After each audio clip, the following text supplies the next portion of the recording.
I'm a 28-year-old mother of four. I'm a registered nurse. My husband is an officer in the United States Army. And I gave birth to our last child in January of 2010, right here in our very own home. My name is Laura, and this is my story. We moved when I was about 5 months pregnant to our new duty station. I was planning to give birth in the hospital on post, just like I had with all my previous children. They were pretty typical hospital deliveries where I was admitted in early labor, given an IV, had some Pitocin, had my water broken by the doctor, and eventually had an epidural. Not long after we moved to our new home, the swine flu became a big news headline. The hospital where I was due to give birth changed their visitation policy so that no one under the age of 13 was going to be allowed in the hospital to visit anyone for any reason at all.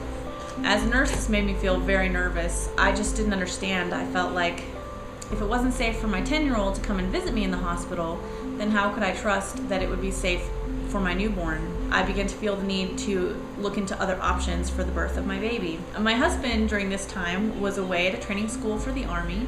He was gone for about 3 months and was out of contact except for letters and 2 5-minute phone calls. So I really had to make this decision about where to give birth on my own. I interviewed 4 or 5 midwives before I found my midwife. She was absolutely amazing. At every appointment, we would spend 45 minutes to an hour sitting in her office, along with doing the routine weight checks and listening to the baby's heartbeat. We would also talk about how I was feeling, how my children were doing. We would talk about my husband. I never had that kind of time or attention from an obstetrician. When he came back, my husband and I talked. I told him that I had made the decision to go ahead with the home birth. At first, I think he thought I was a little bit crazy. I went into labor at home at 10:30 p.m. when my water broke. I labored in my bedroom in a birthing tub. The lights were down low.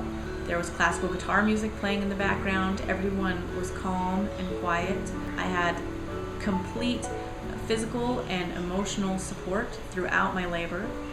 I won't lie and say that it didn't hurt, because obviously it did, but I felt very much in control and I was not afraid. After our son was born, he and I were both monitored very closely by the midwife and her assistants. They did blood pressure checks, temperature checks. They did the newborn examination, all of those things that you would expect to find in a hospital setting. When the midwife left around 4 a.m., my husband and I climbed into bed with our newborn, and we laid there staring at him and how perfect he was. My husband looked at me and said, "I wish we'd known about this sooner. This is the way that babies are meant to be born."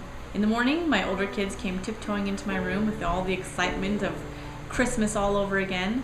They climbed up into our bed and met their new baby. You could feel the immediate sense of ownership that he was their baby. He wasn't mom and dad's baby. My husband deployed to Iraq 8 weeks after our son was born. Because of my home birth experience and the personal growth that I had through it, I feel like I'm more confident and capable to handle whatever comes our way during the next 12 months while my husband's gone. I feel like I know my own true inner strength. It was truly the most powerful, joyful, inspiring experience of my entire life, and it was the perfect way to complete our family.